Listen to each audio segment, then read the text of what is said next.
오늘도 말씀 주셨습니까? 말씀 김유성입니다. 오늘은 사사기 7장 1절에서 8절까지 말씀을 가지고 함께 은혜를 나누겠습니다. 우리가 오늘 읽은 본문 말씀은 기드온과 300용사로 굉장히 유명한 이야기죠. 그런데 300명이 정말 용사였을까요? 하나님 앞으로 나왔으니 용사는 맞습니다. 그러나 우리가 일반적으로 알고 있는 것처럼 선택받지 못했던 9,700명의 사람들보다 무언가 이 300명의 사람들이 경계나 그 전투에 특별히 준비된 사람들은 아니라는 겁니다. 오늘 성경 말씀 안에서 그들이 더 경계를 잘 섰다 혹은 그들이 더 준비가 되었다라는 내용은 전혀 알 수가 없습니다. 그러면 이 300명이 의미하는 것이 무엇일까요? 2절 말씀을 보면 잘 나와 있습니다.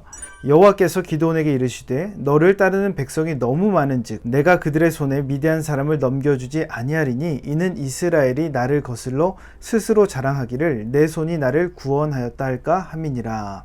13만 5천 명이라는 미디안 군대 앞에서 3만 2천 명이 모인 그 이스라엘 백성들, 하나님은 그들이 많다라고 하십니다. 하나님께서 이 백성들을 300명으로 줄이시는 그 이유가 이 2절 말씀에 잘 나와 있습니다.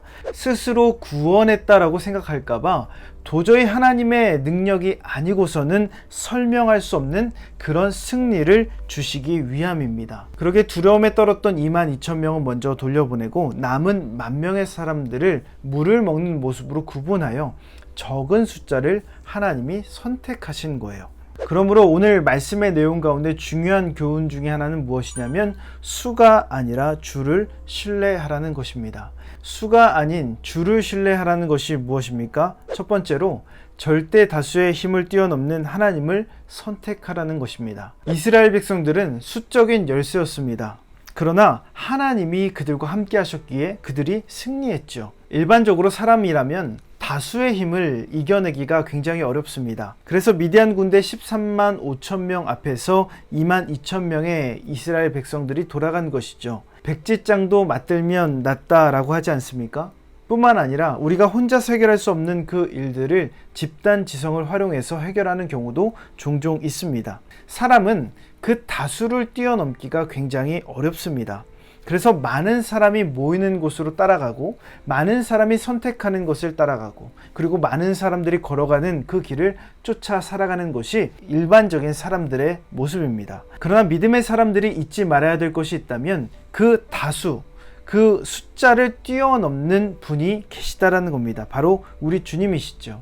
주님께는 그 양이 중요하지 않습니다. 조건이 중요하지 않습니다. 그 모든 것을 뛰어넘으시기 때문입니다. 믿음의 공식이 있죠. 바로 하나님은 승리라는 것입니다.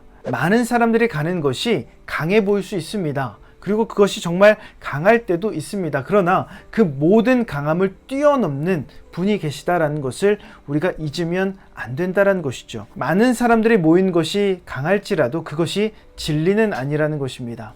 하나님이 진리시고 하나님이 승리시고 하나님이 능력이다라는 것을 우리가 꼭 기억해야 됩니다. 그러기에 다윗이 주님 앞에 했던 고백을 잊으면 안 됩니다. 시편 23편 1절 말씀, 여호와는 나의 목자시니 내게 부족함이 없으리로다.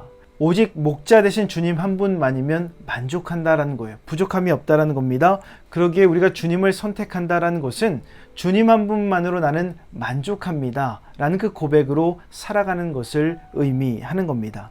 두 번째로 수가 아닌 주를 신뢰한다는 것은 두려움의 순간에 하나님께 등을 돌리지 않는 것을 말합니다. 2만 2천 명의 사람들은 돌아갔습니다. 등을 돌렸죠. 어려운 문제 앞에서 우리도 이들과 같이 도망칠 때가 있고 하나님 앞에서 등을 돌릴 때가 종종 있습니다. 여러분은 두려움의 순간, 그 위기의 순간에 어떤 선택을 하십니까? 2만 2천 명이 걸어갔던 그 길을 따라가지 않고 10,000명의 사람들과 같이 그 자리에 남아 있어야 된다는 것이죠.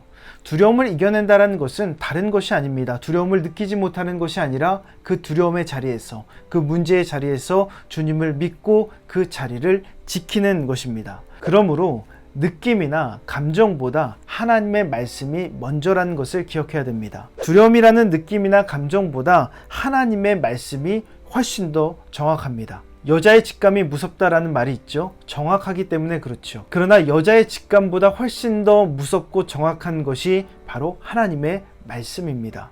그러기에 우리가 느낌이 아니라, 감정이 아니라 하나님의 말씀을 신뢰해야 된다라는 겁니다. 우리가 감정에 사로잡히면 정확한 판단을 내리기가 굉장히 어렵죠. 그러기에 감정에 압도되지 말고 말씀에 압도되는 삶을 살아야 됩니다. 말씀이 지시하는 자리를 지켜야 됩니다. 두려움에 쫓겨 살아가는 것이 아니라, 감정에 쫓겨 살아가는 것이 아니라 하나님의 말씀을 쫓아 살아가는 그런 믿음의 삶이 되어야 할 것입니다.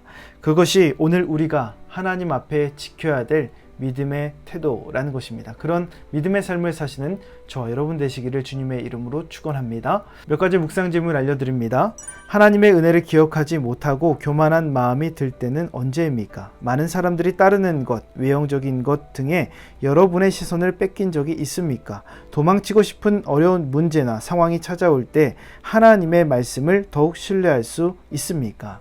이 묵상 질문을 곰곰이 생각하시면서 오늘도 실천할 수 있는 구체적인 계획을 세워보시기 바랍니다. 오늘 말씀의 내용이 도움이 되셨다면 좋아요와 구독 꼭 눌러주시고 이 말씀이 여러분의 삶이 되기를 예수님의 이름으로 축복합니다.